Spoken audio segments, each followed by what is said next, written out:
Bonjour, bonjour, est-ce que vous me voyez? Est-ce que vous m'entendez? Est-ce que vous voyez mon écran?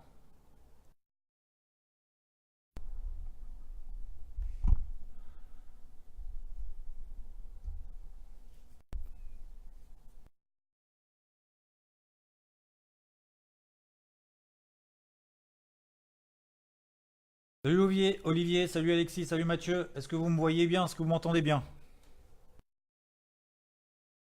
Salut Manuel, salut Samuel.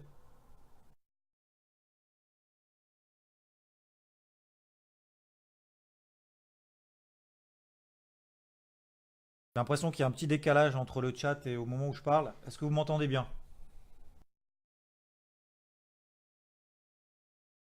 Ok, super. Bon, c'est un peu une première pour moi. Merci Samuel, c'est un peu une première pour moi de faire un live sur Facebook. Donc, salut Bruno, salut Alexandre. Bah écoutez, a priori ça fonctionne. Donc c'est parfait.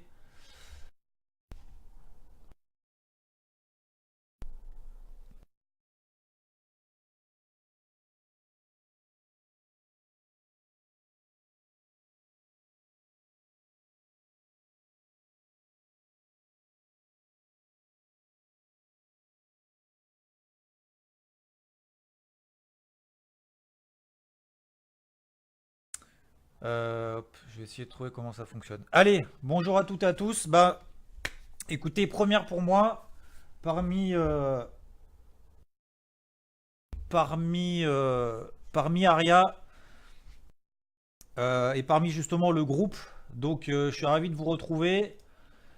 On se retrouvera a priori tous les lundis matin à 9 h pour faire justement un point sur les marchés, voir un petit peu deux trois choses, peut-être soucis ou en tout cas performances de la semaine passée avec certains d'entre vous. Ouais, c'est un peu ça, Pierre, la nouvelle technologie.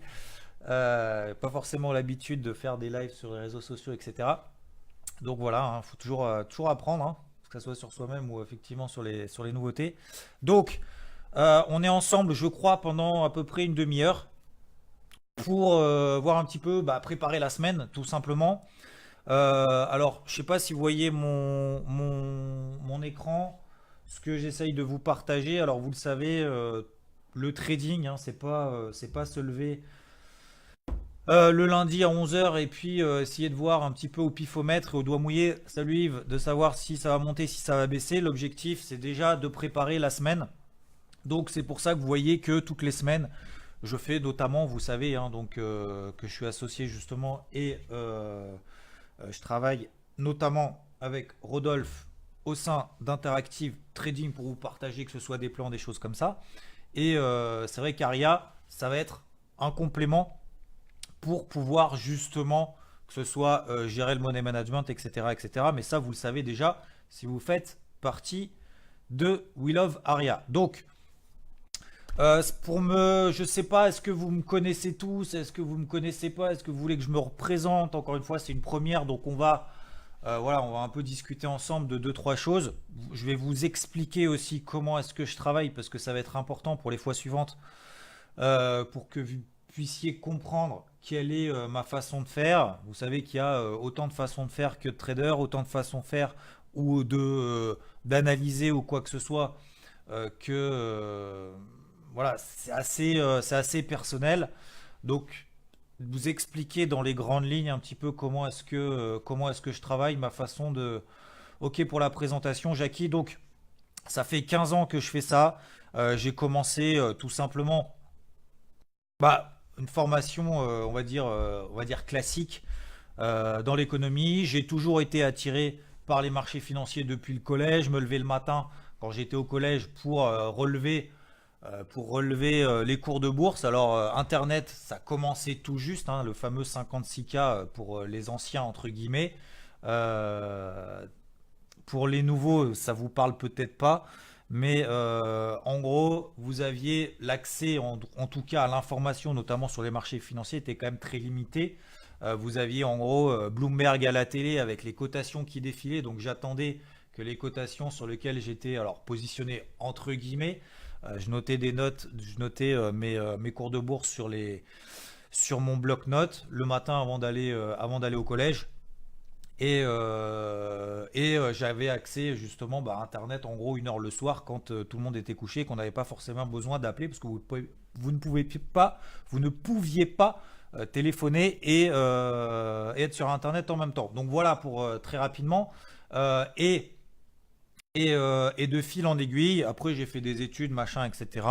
Je voulais plutôt me lancer dans la gestion de patrimoine parce que c'était beaucoup plus large et je savais pas forcément où me lancer, etc. Et puis après, en fait, j'ai tout simplement commencé à faire des stages, notamment chez Zone Bourse, peut-être certains connaissent, qui tout simplement venait d'exister. Et après, voilà, j'étais responsable de bureau d'analyse, j'ai co-géré des portefeuilles, j'ai commencé à trader à titre personnel sur le marché des futurs, j'ai commencé à trader à titre personnel et professionnel, surtout sur le marché des actions, les actions européennes et les actions américaines. D'ailleurs, petite parenthèse, c'est vrai que les actions américaines sont quand même très très intéressantes parce qu'elles sont très volatiles, ça va beaucoup plus vite, il y en a beaucoup plus, c'est beaucoup plus liquide.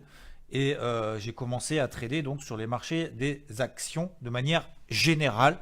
Et après, bien évidemment, vous savez que les indices font partie des actions. Pourquoi est-ce que je vous parle d'actions? Parce que là, il est 9h08. Parce que même si vous ne tradez que les indices, même si vous ne tradez que les indices à très court terme, c'est quand même intéressant pour que ce soit d'ailleurs que culture personnelle, mais également pour comprendre pourquoi est-ce que ça monte, pourquoi est-ce que ça baisse, etc. Et quelle va être éventuellement la stratégie de la semaine et quelles sont les différentes publications d'entreprises la semaine à venir pour peut-être vous dire attention, cette semaine il y a Apple qui publie, etc. etc. Donc voilà, donc de fil en aiguille. Après, bien évidemment, il y a toujours le marché du Forex qui reste très intéressant parce que c'est l'un des plus gros marchés au monde, en tout cas après les obligations, qui est plutôt un marché réservé aux institutionnels. Donc vous avez le marché du Forex où il s'échange maintenant que, entre guillemets, 5 300 milliards par jour de dollars, 5 300 milliards de dollars par jour. Avant, il y a 3 4 ans, 5 ans, on était plutôt à plus de 8 000 milliards par jour. Et voilà, donc voilà mon parcours. Et après, en fait, sur IVT, tout simplement avec Rodolphe, qui va intervenir également pour Aria et vous transmettre son expérience, notre expérience, et on partage sur Interactive Trading. Et on a trouvé justement, maintenant, on est partenaire avec Aria parce qu'effectivement, toute cette notion, et en 15 ans, toute cette notion de psychologie, alors j'ai accompagné énormément de personnes, etc., etc. Et même lorsque certaines années, je faisais plus de 150% de performance sur les actions sans effet de levier, 150% net, donc de frais de courtage, de tout ce que vous voulez, et ben, il y a quand même des personnes qui perdaient de l'argent et qui me suivaient. Pourquoi? Tout simplement parce qu'il y a toujours cette notion de psychologie qui rentre en jeu et c'est la raison pour laquelle effectivement, et à chaque fois on revient à ça. Oui, ok, il faut effectivement trouver les bonnes zones d'intervention, c'est très important et c'est le travail justement qu'on doit faire en amont et qu'on va faire ensemble du coup les lundis matins entre 9h et 9h30 pour pouvoir déterminer quelles sont les zones d'intervention qui ont le plus de probabilité de réussite. Et ensuite arrive justement le trading où lorsqu'on va arriver dans des zones d'intervention, on va chercher des signaux, on va chercher justement un sens, bien évidemment, une unité de temps et après on va trader dans ce sens-là jusqu'à ce que notre plan soit invalidé. Voilà pour une présentation très rapide. On aura l'occasion très certainement d'échanger, etc. Je reste bien évidemment à votre disposition, que ce soit sur le canal We Love Aria, pardon, et effectivement après sur les réseaux sociaux, etc. Et vous pouvez me retrouver après sur Interactive Trading pour ceux qu'il le souhaite. Voilà un petit peu pour la présentation. Est-ce que vous avez des questions jusque-là ou est-ce qu'on rentre dans le vif du sujet, voir ensemble justement et préparer la semaine? Donc déjà, merci à vous d'être présent parce que, encore une fois, le trading, ça se prépare. C'est pas juste Je pense que ça va monter, je pense que ça va baisser. Ça va baisser parce que ça a trop monté. Ça va monter parce que ça a trop baissé. Et puis en fait, quand on a 1 heure ou 5 minutes dans la journée, on se dit bon allez, un petit peu du pifomètre, on rentre à l'achat ou on rentre à la vente un petit peu au pif. Voilà, si vous avez des questions, n'hésitez pas. Sinon, on fonce comme le dit Pascal. Voilà. Alors, euh, très rapidement, je vous ai montré l'un des slides, des dizaines de slides que je propose le matin. Donc, vous voyez, 4h52 le matin, j'envoie mon carnet de bord de ce matin de trading, ce qui permet justement de fixer les zones d'intervention et de se dire, bon, alors, cette semaine, on va s'attendre à quoi, etc. Je vais couper le téléphone parce que sinon, ça ne va pas arrêter. Et donc, déjà, on a vu, vous avez vu très certainement que les indices ont réagi sur des zones de résistance. On va le revoir ensemble. Alors, en une demi-heure, on ne peut pas tout balayer. Enfin, il nous reste 15 minutes. On ne peut pas balayer tous les actifs que je surveille, encore moins tous les actifs qui existent, que ce soit les indices, le forex, etc. Donc là, on va se concentrer sur 2-3 actifs selon le temps qui nous est imparti et le temps qui nous reste à disposition. Notamment, vous allez le voir sur le CAC, le FTSE et le Nikkei, les indices les plus intéressants sur lesquels il s'est passé beaucoup de choses et sur lesquels justement on peut trouver des opportunités tout au long de cette semaine parce que je trouve que d'un point de vue technique, ils sont beaucoup plus propres que certains autres. Alors, on vous dit généralement, concentrez-vous sur un ou deux actifs, 3 au maximum, pour pouvoir véritablement bien les maîtriser. Alors, oui et non. Oui, parce qu'effectivement, lorsque vous allez identifier sur des indices des zones d'intervention très intéressantes, après, lorsque vous arrivez dans ces zones d'intervention, c'est intéressant de voir justement s'il y a des signaux dans le sens que vous avez défini, prédéfini. Sauf que si vous vous concentrez sur un actif en particulier et que ce n'est pas forcément le bon, soit parce qu'il n'y a pas de volatilité, soit parce qu'il ne vous donne pas de signaux, soit parce qu'il a mal réagi sur votre zone d'intervention, et bien à ce moment-là, peut-être que vous allez faire, on va dire, de l'overtrading. De l'overtrading, c'est quoi? C'est que vous allez trader alors que finalement, vous ne voyez rien, vous vous forcez à trader parce que soit vous êtes devant les écrans, soit parce que vous dites, bah tiens, mince, j'ai pas tradé pendant 2-3 jours ou pendant 2-3 heures, selon bien évidemment l'unité de temps que vous sélectionnez. J'ai oublié de vous préciser d'ailleurs que moi je suis plutôt un adepte d'intraday swing, ce que j'appelle l'intra-swing. C'est-à-dire que je vais prendre des positions au minimum sur du 1 heure, éventuellement du 15 minutes, mais jamais plus bas.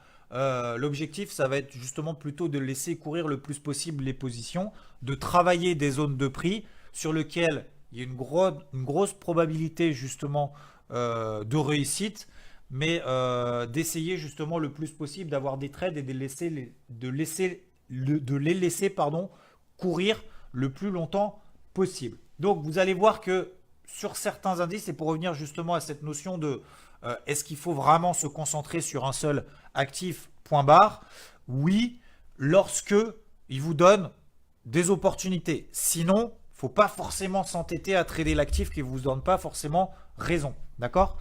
Donc on va le voir justement sur 3 actifs. Alors peut-être que vous n'avez pas forcément l'habitude de trader le Nikkei ou le FTSE, mais le CAC 40, je pense que tout le monde le connaît. Donc je vais vous montrer justement un petit peu ce qui s'est passé sur le CAC 40 et pourquoi travailler, et qu'est-ce que ça veut dire travailler une zone de prix. Donc cette semaine, il n'y a pas, il n'y a pas beaucoup entre guillemets de stats macro, d'accord? Alors il y en a toujours, mais pas en tout cas sur les marchés, moi qui vont forcément m'intéresser. Il y a encore quelques publications de résultats, notamment aux États-Unis. Sur le CAC, il y en a un peu plus, d'accord? Donc pour cette semaine, finalement, alors attendez, je crois que, hop, voilà. Donc là, vous avez à peu près, alors c'est peut-être écrit en petit, mais vous avez les publications macro, d'accord? Vous avez l'indice des prix à la production ici, surtout aux États-Unis, mais ça, c'est plutôt jeudi. Après, vous avez plutôt tout ce qui est autour de la livre et du NZD. Donc, vous avez la RBNZ, la Banque centrale en Nouvelle-Zélande, qui va intervenir. Et c'est à ce moment-là, justement, si vous avez des positions là-dessus, ça va être relativement important justement de suivre, ou en tout cas de sécuriser ou d'alléger vos positions à ce moment-là. Et vous avez l'inflation aux États-Unis mercredi, chiffre très important. L'inflation, c'est le chiffre peut-être le plus important qui existe maintenant dans le monde. Pourquoi? En tout cas, l'impact qu'il y a sur les marchés financiers. Pourquoi? Parce que vous savez qu'il y a aux États-Unis, en tout cas sur les marchés, une très grosse attente vis-à-vis des marchés par rapport à ce que va annoncer Powell, par rapport à ce que va annoncer la Réserve fédérale américaine, parce qu'on est dans un cycle de hausse des taux aux États-Unis. Donc ça, bien évidemment, lorsque vous êtes dans un nouveau cycle de hausse des taux, notamment aux États-Unis, alors qu'en BCE, qu'en zone euro, en Europe, on n'y est pas encore, et vous avez une très grosse attente parce qu'on est en train de se poser la question, mince, est-ce que la Fed va encore relever ses taux ou pas en 2019? Et c'est à ce moment-là justement que le marché va s'ajuster, que ce soit sur le dollar américain. Le dollar américain va avoir un impact sur les paires de devises, notamment l'euro-dollar. Et bien évidemment, l'évolution de l'euro-dollar va avoir un impact indirect sur les indices, etc. Donc par effet de contagion, bien évidemment, et aussi tout simplement d'interprétation du marché, de se dire si la Fed est accommodante, donc accommodante, est-ce que les termes pour vous sont clairs ou pas? Vous me dites, hein, vous m'arrêtez, hein, je ne sais pas trop où est-ce qu'on en est. Salut Mickaël, je ne sais pas trop où est-ce qu'on en est pour cette, comment dire, cette partie un petit peu macro, un petit peu globale. Mais accommodante, en gros, on lâche un petit peu, alors pas la planche à billets, parce que la planche à billets a été arrêtée, mais en tout cas, on rend plus facile l'accès au crédit, etc. Et donc, vous avez bien évidemment les actifs risqués qui progressent lorsque vous avez une politique monétaire accommodante, notamment vis-à-vis de la Réserve fédérale américaine. Donc, vous avez ces différents stats ici. Maintenant, on va voir ensemble, hop, les différents niveaux. Alors, vous allez voir que moi, j'utilise plusieurs plateformes. On va y venir. C'est vrai que MetaTrader, je m'en sers dans le cadre du trading, mais pas forcément dans le cadre d'analyse. On est en train justement de mettre en place le template IVT sur Aria pour que vous puissiez, pour qu'on puisse justement travailler pleinement et de manière très efficace avec notamment MetaTrader. J'utilise depuis 15 ans différentes plateformes, que ce soit que vous les connaissiez ou non, que ce soit ProAltime notamment pour les actions, d'autres plateformes notamment TradingView pour les indices et pour le Forex, etc. etc. Donc j'ai j'ai mes façons de travailler, on va dire. Donc là, je vous propose d'utiliser pour cette fois-là ma façon de travailler et après, je m'adapterai justement notamment à MetaTrader, etc. Ce qui nous permettra justement après de tracer les niveaux qui vont nous permettre et que je vais vous partager sur lequel je vais intervenir sur le marché. Ok? Si ça vous va.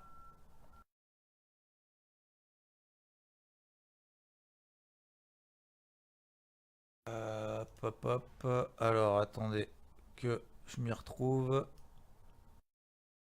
Voilà.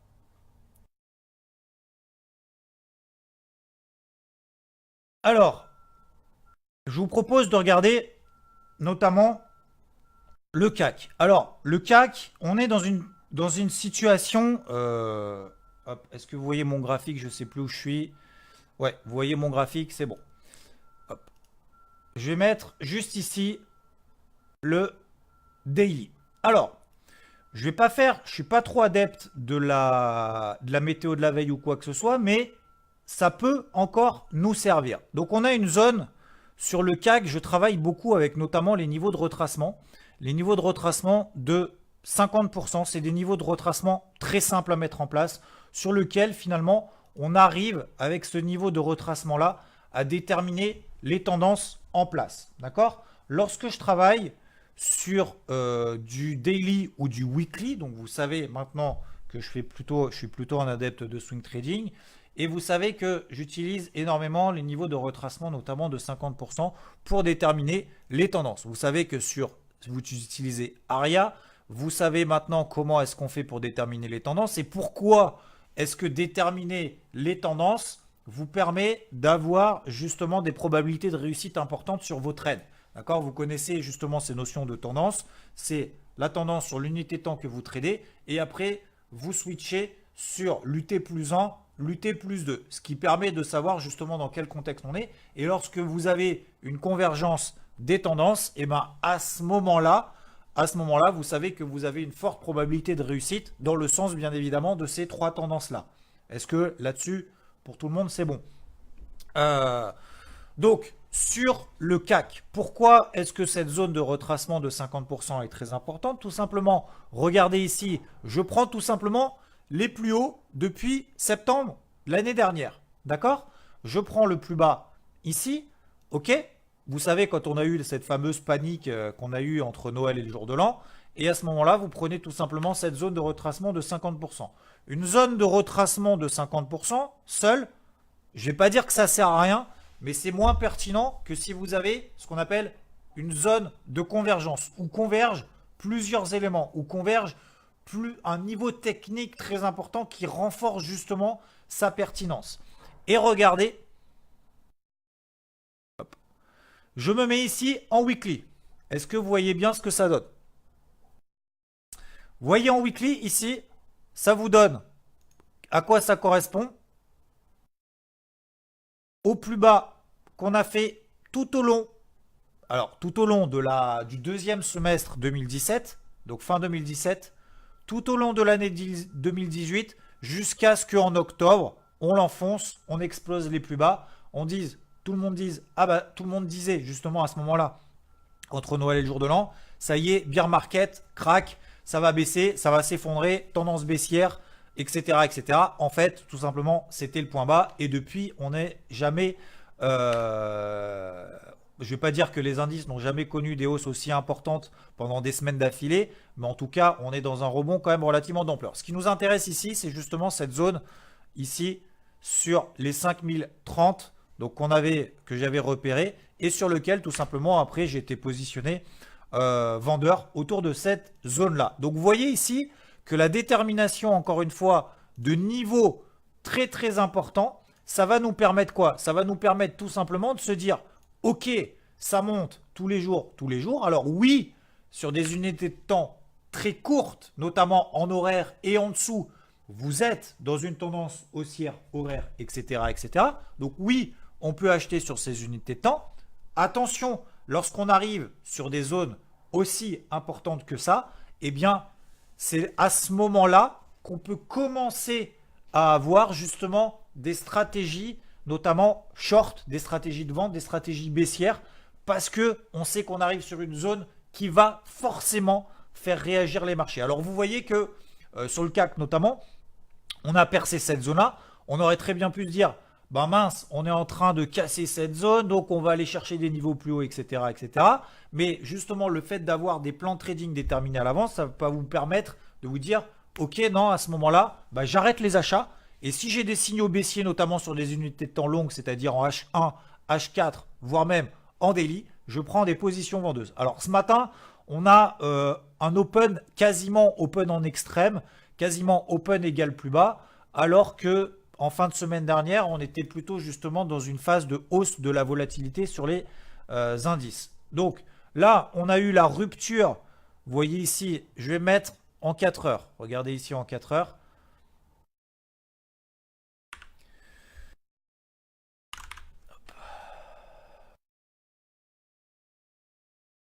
On a eu la rupture de cette fameuse oblique haussière, d'accord, qui tient les cours depuis finalement le début de l'année.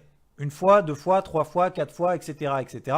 Et là, on est en train de revenir dessus. Donc là, vous voyez que on va rentrer en daily. On a échoué sur une zone de résistance très importante, la zone des 5030. Même, encore une fois, c'est une zone. Donc une zone, vous ne pouvez pas dire à l'avance, 5030, c'est ma zone importante.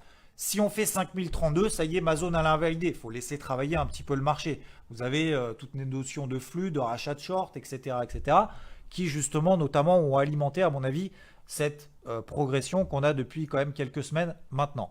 Donc, on a eu deux éléments négatifs, en tout cas, pour la tendance haussière qui est en place depuis le début de l'année. Un, la réaction sur une zone de convergence, une zone de résistance tout simplement sur lequel les cours ont agi. Deuxième élément, on a eu justement en 4 heures la rupture d'un canal ascendant qui matérialisait tout simplement la tendance haussière en place depuis le début de l'année.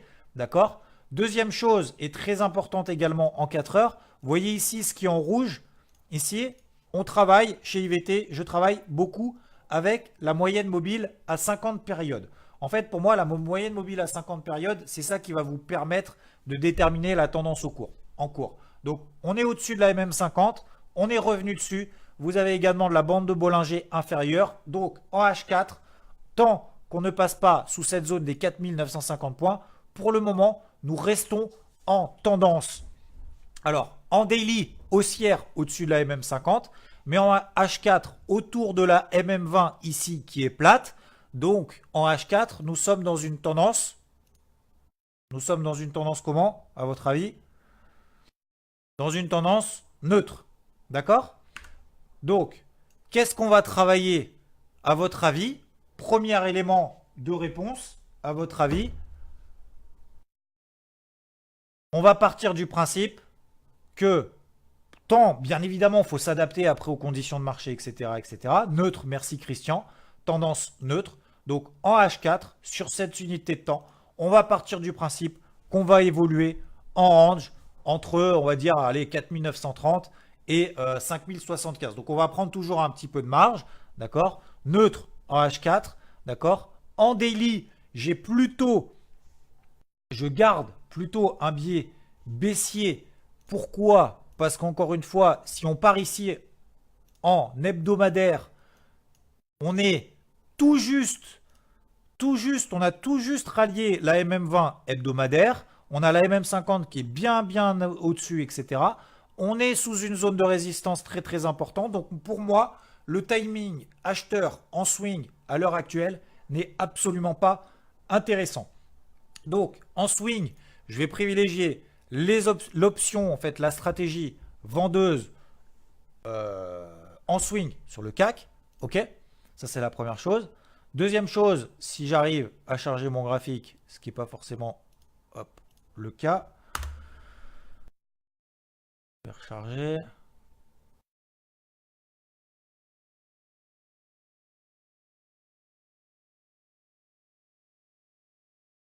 Hop, en H4, on va être dans un range. Donc, vous savez qu'en range, il faut être un petit peu plus prudent ou alors privilégier, à votre avis, lorsqu'on trade en range, lorsqu'on va arriver dans la borne haute de ce range, qu'est-ce que je vais privilégier à votre avis sur des unités de temps plus courtes? Donc, je vais avoir deux options. Je suis vendeur, je reste vendeur en swing. Je travaille sur de l'horaire. Lorsque je vais arriver proche de ma zone haute, je vais privilégier des ventes sur des unités de temps plus courtes. Ça peut être du 15 ou du 5 minutes. D'accord? Lorsque je vais arriver en bas de ma zone d'intervention, à votre avis, je vais privilégier quoi? Je vais privilégier les achats, effectivement, sur des unités de temps plus courtes. Et ça va être ma stratégie de ce début de semaine, tout simplement, parce que j'estime... Alors oui, il y a des publications d'entreprises aux États-Unis, mais il n'y en a pas plus que ça. Il y a Activision notamment sur le Nasdaq, Cisco, Nvidia. Donc il n'y a plus énormément finalement de publications, notamment aux États-Unis.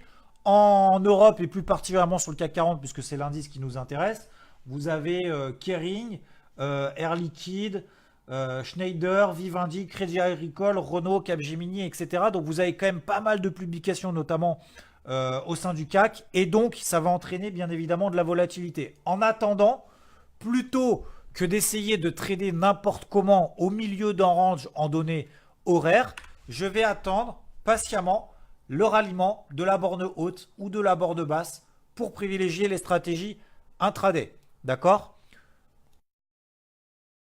Voilà pour les stratégies, notamment en intraday, au cours de ces prochaines heures et au cours de ces prochains jours, que je vais privilégier sur le CAC. De manière très rapide, je vous propose de vous montrer, parce que je vous l'ai promis en début, etc., de vous montrer le Nikkei et le FTSE. Regardez le Nikkei, notamment la zone de résistance, contrairement aux autres indices. Alors, sur le CAC, vous avez vu qu'on a un petit peu bavé sur le CAC, sur les 5030, on est passé légèrement au-dessus. Regardez en daily sur le Nikkei. Regardez en daily sur le Nikkei depuis le début de l'année. Est-ce qu'on est une fois passé au-dessus de cette zone? Jamais. Vous avez vu que cette zone de résistance correspondait à une zone de résistance qu'on avait notamment sur le CAC. Alors, j'aime pas trop parler justement de ces notions de corrélation entre les indices parce que les indices finalement font un petit peu leur vie. Je vous rappelle que les indices sont composés d'actions. Donc, c'est pas parce que vous avez des actions au Japon qui progressent que forcément les actions au sein du CAC 40 vont progresser. On a une logique globale. Mais voyez ici sur le Nikkei, regardez cette zone de résistance très très importante. Ma zone de vente, c'était 20 900, 21 000, tout simplement parce qu'on était sur une zone de convergence. Et vous voyez ici, regardez à quoi ça correspond. Ça correspond tout simplement à un précédent support. Donc même, et l'avantage justement avec Aria, c'est que même si on n'a pas forcément la connaissance de l'actif, lorsque vous avez des niveaux comme ça qui sont parfaitement bien identifiés, vous pouvez vous permettre de vous dire, ok, on est sur une zone qui va forcément faire réagir le marché. Et à ce moment-là, vous voyez que ça a parfaitement fonctionné. Et maintenant, regardez le Nikkei. On est sur quelle zone ici? Regardez ici. Précédente résistance ici, une fois. Ensuite, support. Ici, bande de Bollinger inférieure. Ici, en daily. Je suis ici en daily. Et vous voyez ici qu'on est en train de réagir. Ça fait 2 jours, depuis vendredi, qu'on est en train de réagir justement sur cette zone support en daily sur le Nikkei. Donc oui, à ce moment-là, sur des unités de temps plus courtes, de manière offensive, je parle bien de manière offensive, donc sur des unités de temps beaucoup plus courtes que du swing, que du 4 heures, etc. Privilégiez les achats parce qu'on est sur une zone de support très très importante. Et je terminerai avec le FTSE, ici,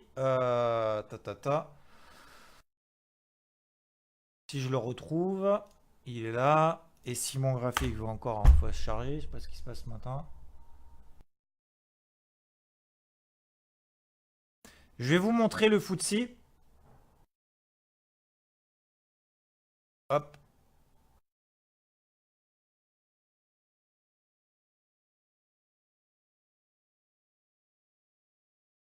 Voilà. Je vais vous montrer également le FTSE. Hop. Voilà en daily. Regardez en daily la zone qu'on a identifiée. La zone que j'avais identifiée justement la semaine passée. Sur le FTSE, cette zone des 7150 points. D'accord? C'est une zone travaillée depuis la fin de l'année dernière. On est revenu dessus en plus à toute vitesse, c'est-à-dire que vous aviez le FTSE qui montait tout seul, etc. D'accord? Vous voyez, le FTSE, regardez, vous comparez les indices, regardez le Nikkei. Regardez le Nikkei. Ce qu'il a fait depuis 2 semaines. Est-ce qu'il est beaucoup monté? Non, il a échoué pile poil sur sa résistance. Regardez le FTSE. C'est pour ça, moi, j'adore ça. Regardez le FTSE. Il est monté tout seul. Il a pris 6008, 6009, 7000, 7100, quasiment 7002. Et où est-ce qu'il s'est arrêté? Sur son niveau de résistance. Donc, vous voyez que vous avez un indice, le Nikkei, qui sous-performe les autres indices, qui a parfaitement bien réagi sur une zone de résistance clairement identifiable et identifiée. Et le FTSE est monté tout seul, progressivement, en arrivant justement sur sa zone de convergence. Alors, ce matin, faites attention pour les prochaines heures. Alors, le lundi matin, généralement, je passe aucun ordre jusqu'à 10-11 heures. Parce que j'attends de laisser voir justement comment va réagir le marché, comment il va ouvrir. Les indices, notamment aux États-Unis, ne sont pas encore réveillés. Donc, vous savez bien évidemment que les maîtres du monde, entre guillemets, ça reste notamment Wall Street et les États-Unis. Donc, le lundi matin, on est plus là pour cadrer la semaine, pour essayer de prendre le plus d'informations possible, que ça soit technique, que ça soit fondamental, que ça soit la macro, la micro, etc., etc., de bien noter les zones d'intervention sur lesquelles on va intervenir. Je vous ai donné mon avis sur une première partie de la semaine comme laquelle elle pourrait se passer, notamment sur le CAC. Donc vous savez bien évidemment, si je privilégie plutôt des ranges sur le CAC, on va plutôt privilégier des ranges de manière générale sur la globalité des indices. Après, on a eu une première réaction négative sur des niveaux de résistance comme on l'a vu ensemble, que ce soit sur le CAC, le FTSE, le Nikkei, etc. Les indices américains également, on a eu des premières réactions négatives, notamment aux États-Unis, mais rien n'est fait. C'est-à-dire qu'on est revenu sur des zones de support intermédiaires, et c'est ce que je vous disais justement en préambule ici. Regardez ici. Hop, c'est ce que je disais justement. Semaine qui s'annonce volatile parce que première réaction baissière à confirmer pour pouvoir se permettre de viser plus bas. D'accord? Donc pour le moment, on peut en swing effectivement laisser courir les positions vendeuses, en tout cas les laisser tourner parce qu'il n'y a pas de raison d'invalider pour le moment les plans baissiers. D'accord? En tout cas, nous, sur IVT, moi, c'est le parti pris, on va dire, que j'ai pris depuis 1-2 semaines sur les indices au contact de cette zone de résistance.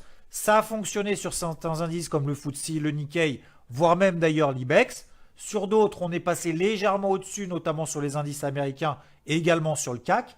Pour autant, il n'y a pas d'invalidation de la stratégie baissière, notamment dans une logique de swing trading.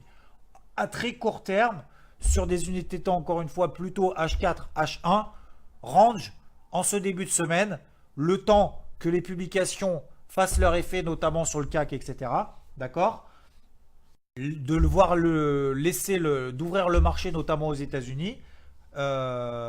Et puis voilà, ça donne déjà pas mal de quoi faire. Il y a d'autres choses, j'ai d'autres choses à vous dire, à vous expliquer, etc.